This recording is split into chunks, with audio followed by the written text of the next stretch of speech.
Hi friends, எல்லாத்துக்கும் அஸ்ஸலாமு அலைக்கும். எல்லோரும் எப்படி இருக்கீங்க? நான் இன்றைக்கி கேரளாவில் நடந்த ஒரு இன்சிடென்ட் பற்றி தான் நான் பேச போகிறேன். அவ்வளோ பெரிய இந்த சம்பவத்தை நினச்சாலே எனக்கு அவ்வளோ கஷ்டமாக இருக்குது. நம்மளால் யாருமே கஷ்டப்படக்கூடாதுன்னு தான் நம்ம நினைக்கணும். நம்மனால ஒருத்தன் கஷ்டப்பட்டால் அதோட பெரிய தண்டனை நம்மளுக்கு வேறு எதுவுமே இல்லை.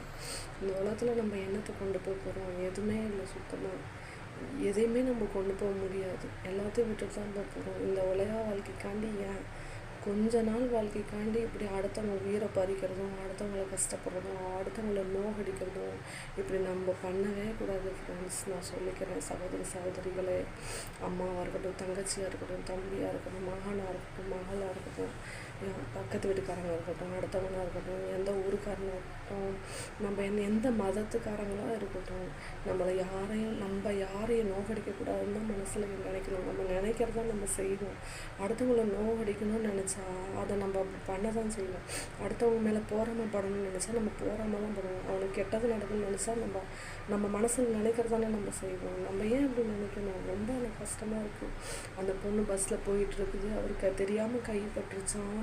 அதுக்காண்டி அவர் வீடியோ எடுத்து இன்ஸ்டாகிராமில் லைக் வரணும், லைவ் வரணும், ஹார்ட் வரணும், அது வரணும். இதெல்லாம் ரொம்ப தேவையில்லாதது. இப்போ 2 பேர்த்து வாழ்க்கையுமே போச்சு. அந்த பொண்ணு எப்படி இருந்துச்சோ எனக்கு தெரியாது. ஆனால் எல்லா முஸ்லீம் பொண்ணுங்களும் அப்படி கிடையாது. அடுத்தவங்களோட வாழ்க்கையை கெடுக்கணும்னு நினைக்க மாட்டாங்க. யாருமே நினைக்கக்கூடாது, நினைக்கவும் கூடாது.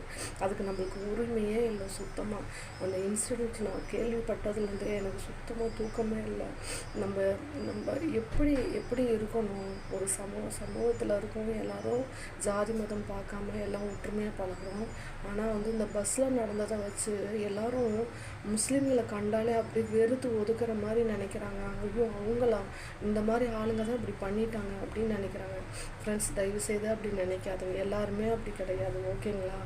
ஒருத்தங்க தப்பு செஞ்சாங்கக்காண்டி எல்லாத்து மேலேயும் நம்ம அப்படி பழி போடவும் கூடாது. அவங்கள பார்த்தாவே நம்ம வெறுத்து ஒதுக்கவும் கூடாது. ஒருத்தர் கொலை பண்ணிட்டாங்கக்காண்டி எல்லாத்தையும் நம்ம கொலகாரனா நினைக்க முடியுமா ஃப்ரெண்ட்ஸ்? நீங்களே சொல்லுங்கள். அந்த சகோதரி பண்ணதும் தப்பு. அவர் அன்னைக்கு என்ன அவரோட நேரமோ என்னமோ இந்த பஸ்ஸில் அவர் போகணுன்ட்டு இருந்திருக்கு. அந்த பொண்ணோட கைப்பற்றுச்சு. இப்போ அந்த ஒரு இன்சிடென்ட்னால அவர் அவமானம் தாங்காமல் அவர் தூக்கிலிட்டு தற்கொலை பண்ணிட்டார். எவ்வளோ பெரிய பாவம் இது அந்த பொண்ணுக்கு. எப்படி நடந்துக்கணும்? நம்ம ஒரு சகோதரர் யாராக இருக்கட்டும், எந்த மதமாக இருக்கட்டும், நம்ம சகோதராகவும் சகோதரியாகவும் தான் பார்க்கணும். ஒரு இன்ஸ்டாகிராம்காண்டியும் ஒரு யூடியூப்காண்டியும் காசு வருது, லைக் வருதுங்கிறதுக்காண்டி நம்ம என்ன வேணாலும் செஞ்சுக்க முடியுமா?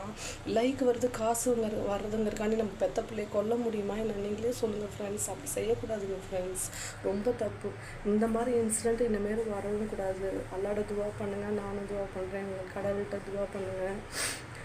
ஆனால் இந்த மாதிரி ஒரு இது நடந்தது எவ்வளோ பெரிய மனசுக்கு கஷ்டமாக இருக்குது ஃப்ரெண்ட்ஸ். நீங்களே சொல்லுங்கள் ஃப்ரெண்ட்ஸ். இந்த மாதிரி பண்ணுனா அவங்களுக்கு என்ன தண்டனை? இப்போ அவங்க ஜெயிலில் இருக்காங்க. அவங்க குடும்பத்தில் அவங்க மகனை இழந்துட்டு அவங்க தவிக்கிறாங்க. அவங்க மனைவியாக இருக்கட்டும், 2 குழந்தைங்களாக இருக்கட்டும், எவ்வளோ கஷ்டப்படுவாங்க. ஒரு கெட்டவன் இறந்துட்டா அவனுக்கு கிடைச்ச தண்டனை நினைக்கலாம். ஆனால் ஒரு நல்ல மனுஷன் இறந்துட்டா நம்மளுக்கு மனசு எவ்வளோ கஷ்டமாக இருக்கும். இப்போ அவங்கள நம்பி அவங்க குடும்பமோ குழந்தைங்களும் இருக்காங்க. அவங்க எவ்வளோ ஃபீல் பண்ணுவாங்க. அப்பா இல்லையே, வீட்டுக்காரர் இல்லையேன்னு எவ்வளோ ஃபீல் பண்ணுவாங்க. இந்த மாதிரி ஒரு சின்ன சாதாரண விஷயந்தான், அது இவ்வளோ பெரிய விஷயமாக இதாகிடுச்சு பார்த்தீங்களா ஃப்ரெண்ட்ஸ். இந்த லைக்குக்காண்டியும் காசு வருது வரலை, லைக்கு வருது வரல, முடிஞ்சால் நல்லது செய்யுங்க. உங்கள் மனசு கவலையாக இருந்தால் 2 ரீல்ஸ் பண்ணுங்கள், 2 சமையல் இது போடுங்க. ஆனால் லைக்கு வரணுங்கிறக்காண்டி, காசு வரணுங்கிறக்காண்டி இப்படி செய்யவே செய்யாதுங்க ஃப்ரெண்ட்ஸ். காசு வரும் போகும், ஆனால் உயிர் போச்சுன்னா வரவே வராதுங்க ஃப்ரெண்ட்ஸ். ஒரு நல்ல மனுஷனோட உயிரை அந்த பொண்ணு இப்படி ஆக்கிடுச்சு. அதனால் நீங்கள் தயவு செய்து இந்த மாதிரி தவறான விஷயத்துக்கு இன்ஸ்டாகிராமையோ யூடியூப்பையோ நீங்கள் படுத்தாதீங்க ஃப்ரெண்ட்ஸ்.